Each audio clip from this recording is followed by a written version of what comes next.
This is the easiest way to make Nigerian moi moi, so keep watching and let's do this. Don't forget to like and share. Thank you. First, I'm going to cook my mackerel fish. You may also use any fish of your choice. I will season with chopped onions, seasoning cubes and salt to taste. I will add water, cover and allow it to cook. The next step is to peel and wash your beans and soak it in water for 6 to 8 hours, which I have already done. And here are my peppers and onions, which I will blend alongside the beans.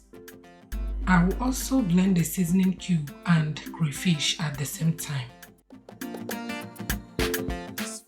The next step is to debone the mackerel fish and mix it with my food processor. You can also mash it with fork. I choose to use my food processor because I want to crush any tiny bone that is in the mackerel fish. Once that is done, I will add it in my blended beans. Add vegetable oil. You may also use palm oil if you prefer. Fish stock. I will begin to mix until everything is well combined.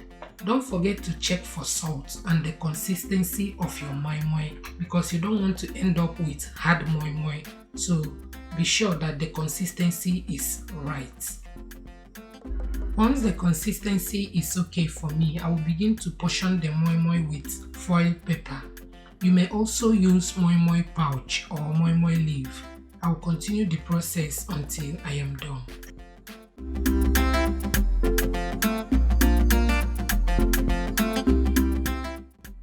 To cook the moi moi, I have added small amount of water in my big pot and allow it to come to a boil. I'm going to transfer the moi moi in the pot and allow it to cook for 40 to 45 minutes or until done. 45 minutes later, I check on the moi moi and it's done. I hope you give it a try. Very simple but yet delicious. Thank you for watching and see you in my next one. Bye!